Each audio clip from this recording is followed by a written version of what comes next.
Grayson and I are having a little bit of morning time together. Well, we have a lot of time together, don't we, boy? You know, I see a counselor.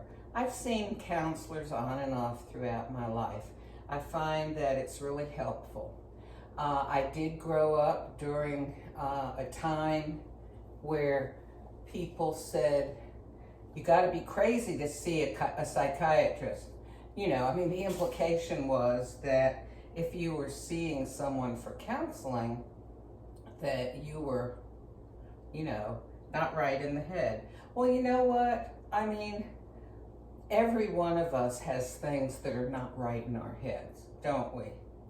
It's just some people don't want to admit it. Some people don't want to face it and take care of problems.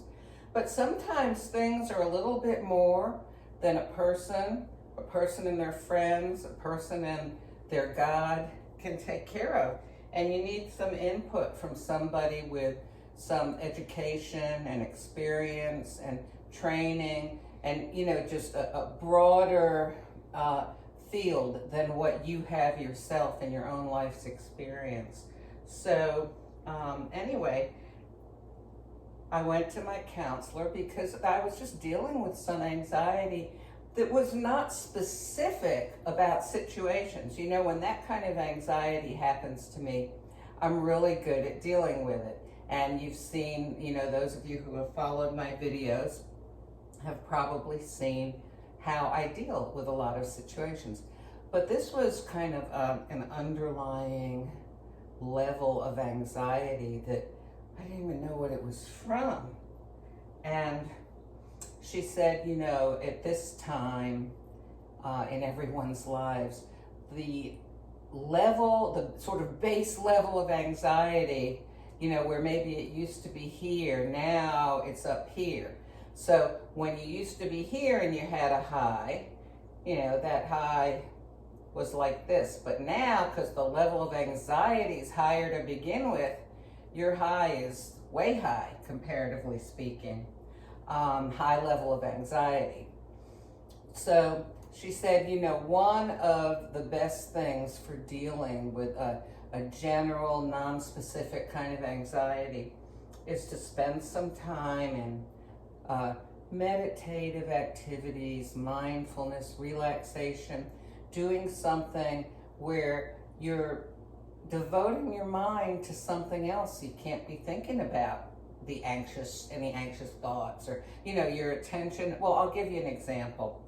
A lot of men play golf. And one of the reasons that they do is because when you're on the golf course playing golf, you just can't think about anything else. You're just thinking about playing golf. And that is so relaxing. Same thing when I'm painting. That's just really good. And when she asked me what was I doing, I said, well, I've just started back painting and I do spend some time, I'll just sort of get in my chair and relax. But I said, mostly I've been spending time loving my dog and hugging on him and petting him. And she said, that counts. Yes, that is absolutely a way to deal with stress and anxiety.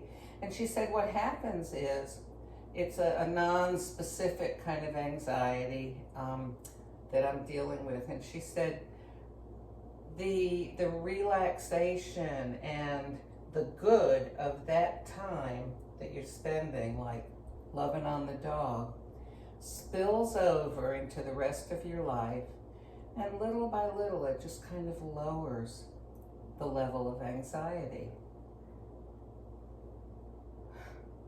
Do you have a pet that you love? I mean, gee whiz, maybe you're not a dog person, maybe you're a cat person. There are those, or who knows, a bird person. Turtles, snakes. I don't know, pets are good. Pets can be really good. Yeah, they require work and upkeep. And I'm working on training Grayson, and it's a lot of work because he's a 1.5 years old and was untrained. So that's kind of a late start, but you know, we're working on it. But he's so loving. He has a great personality.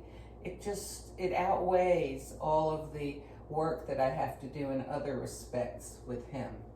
Well, anyway, so I just wanted to say, you know, if you have sort of a non-specific anxiety at this time in your life, find something to do that's just relaxing.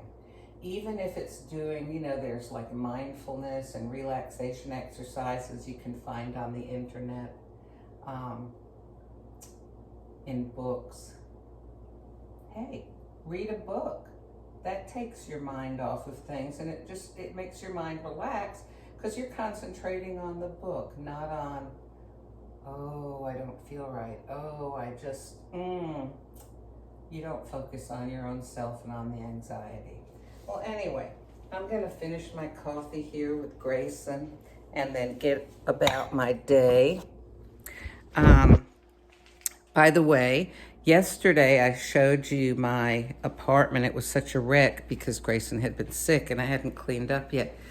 Now what I've done is I've moved a lot of the furniture to the sides of the room so that Grayson and I can have an area where we can practice our training exercises inside, because he is so distractible outside, but when he's inside, he can pay attention a lot better. Isn't that right, Grayson? So I hope everybody has a good day and finds a way to relax, like me and Grayson. God bless you.